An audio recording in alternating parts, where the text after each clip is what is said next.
يا نفس إن لم تظفري لا تجزعي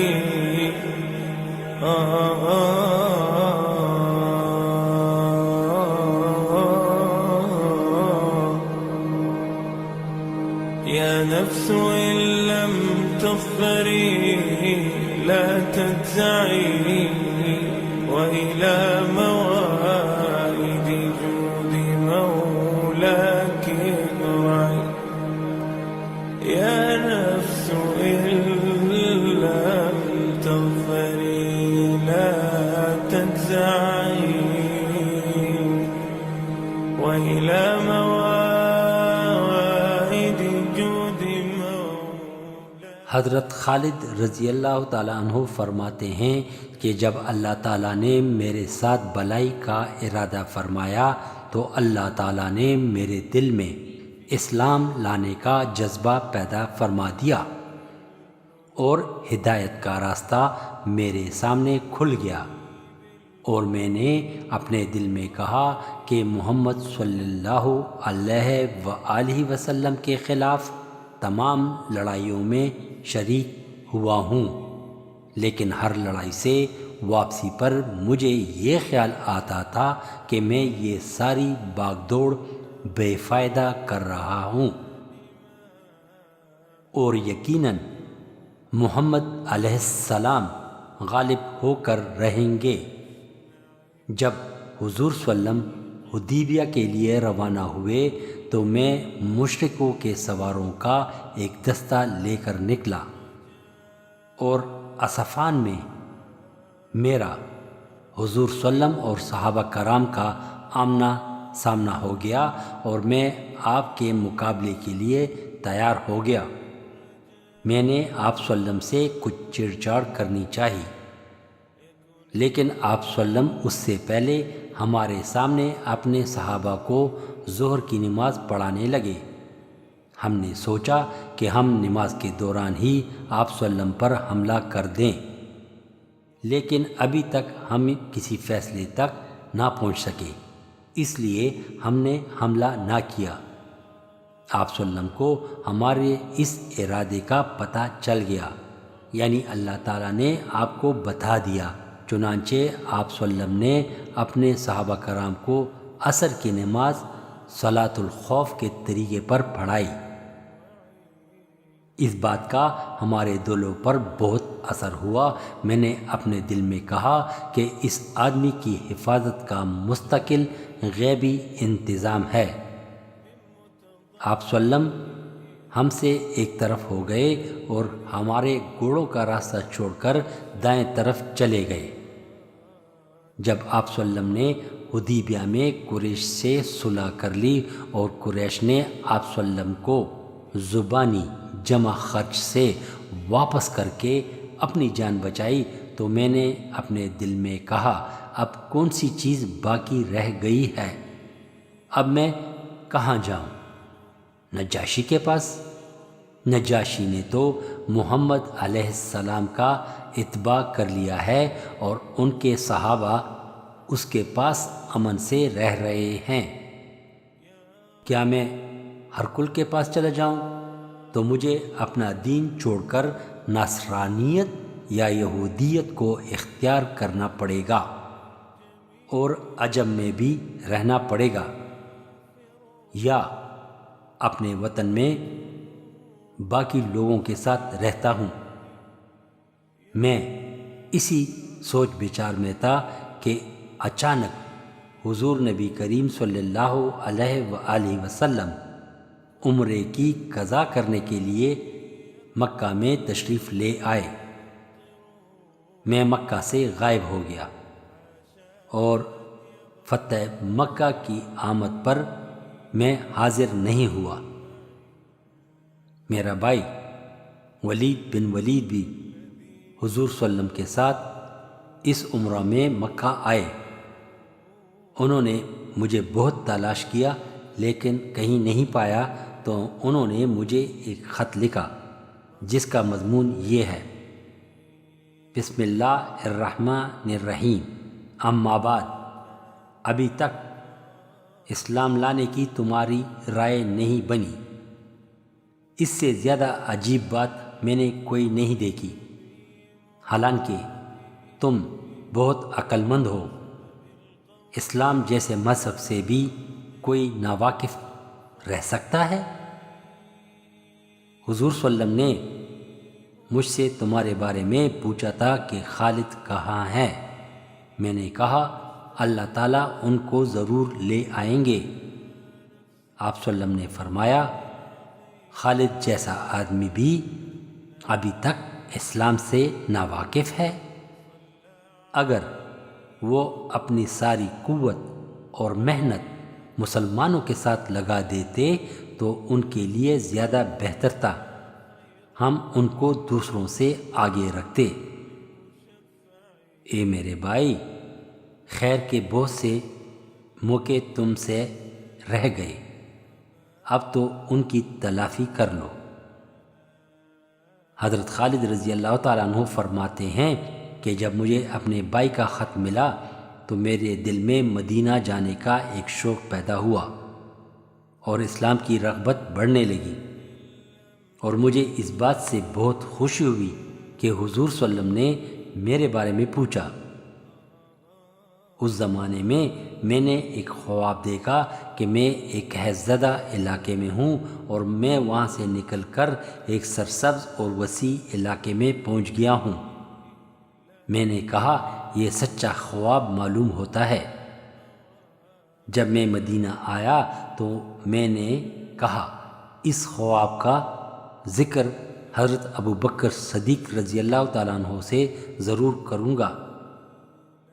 چنانچہ میں نے ان سے اس خواب کا ذکر کیا تو انہوں نے یہ تعبیر بتائی کہ علاقے کی تنگی سے مراد وہ شرک ہے جس میں تم مبتلا تھے، اور اس تنگ علاقے سے نکلنے سے مراد اللہ کی طرف اسلام کی ہدایت کا مل جانا ہے۔ جب میں نے حضور صلی اللہ علیہ وسلم کی خدمت میں حاضری کا پختہ ارادہ کر لیا تو میں نے سوچا کہ حضور صلی اللہ علیہ وسلم کی خدمت میں حاضری کے لیے کس کو اپنے ساتھ لے لوں۔ اس سلسلے میں صفوان بن امیہ کے پاس گیا اور میں نے اس سے کہا اے ابو وہب، کیا تم دیکھتی نہیں ہو کہ ہم کس حال میں ہیں؟ ہماری تعداد دن بدن کم ہوتی جا رہی ہے اور محمد علیہ السلام عرب و عجم پر غالب آتے جا رہے ہیں۔ میرا خیال یہ ہے کہ ہمیں محمد علیہ السلام کی خدمت میں حاضر ہو کر ان کا اتباع کر لینا چاہیے، کیونکہ محمد علیہ السلام کی عزت ہماری عزت ہے۔ لیکن صفوان نے سختی سے انکار کر دیا اور کہا کہ میرے علاوہ اور کوئی بھی نہ بچا تو بھی میں ان کا اتباع ہرگز نہیں کروں گا۔ میں اسے چھوڑ کر چل دیا اور میں نے کہا اس آدمی کے بھائی اور والد کو بدر میں قتل کیا گیا تھا، اس لیے یہ نہیں مان رہے ہیں۔ پھر میری اکرمہ بن ابی جہل سے ملاقات ہوئی۔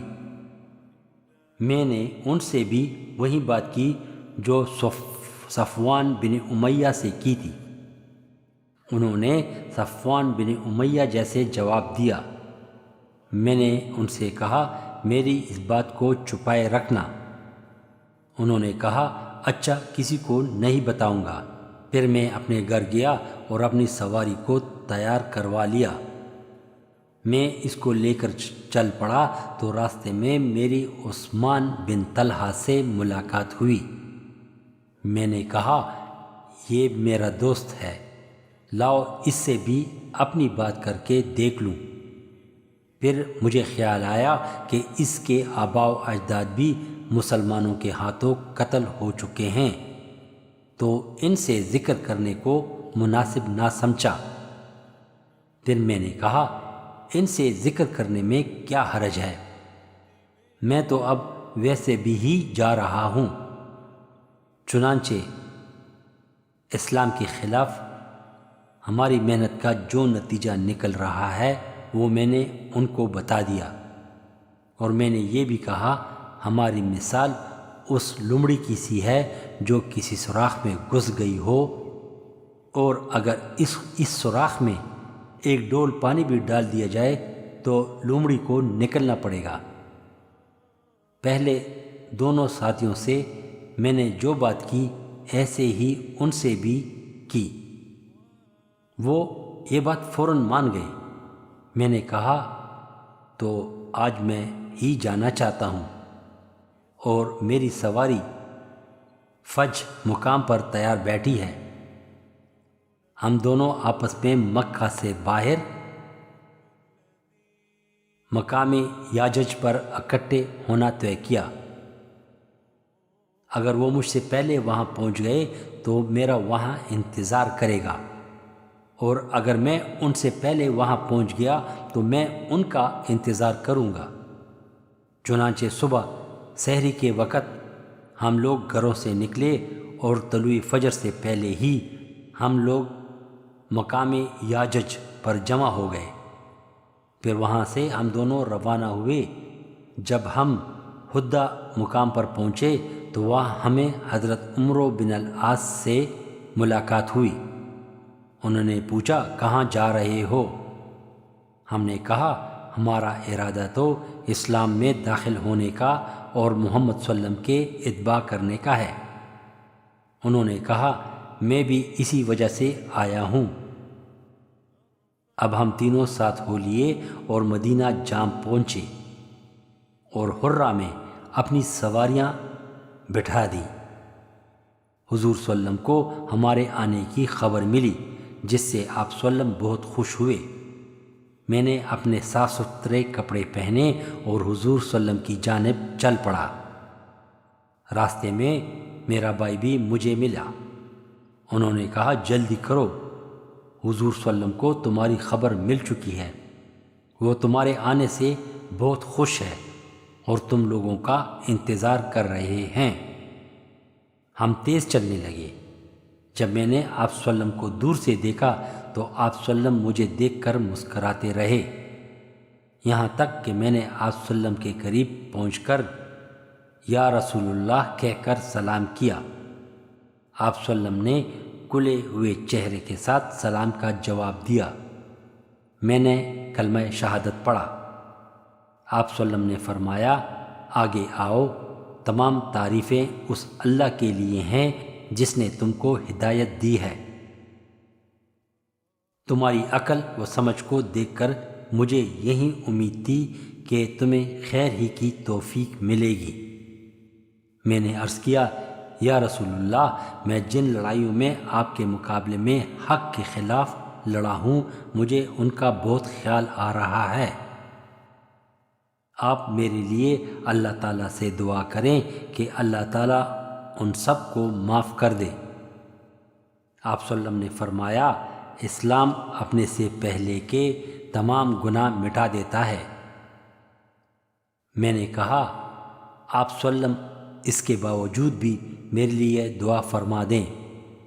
آپ صلی اللہ علیہ وسلم نے فرمایا اے اللہ کے راستے سے روکنے کے لیے خالد بن ولید نے جتنی بھی کوشش اور محنت کی اسے معاف فرما دیجیے۔ پھر حضرت عثمان اور حضرت عمر رضی اللہ تعالیٰ عنہ نے آگے بڑھ کر حضور صلی اللہ علیہ وسلم سے بیعت کی۔ ہم لوگ 08 ہجری کو مدینہ آئے تھے۔ اللہ کی قسم ضروری اور مشکل امور میں حضور صلی اللہ علیہ وسلم اپنے صحابہ میں سے کسی کو میرے برابر قرار نہ دیتے تھے۔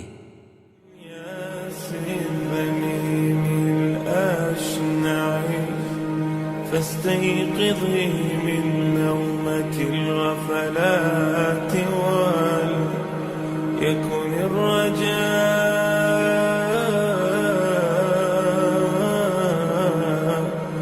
لك مرتعا فيه ارتعي يكن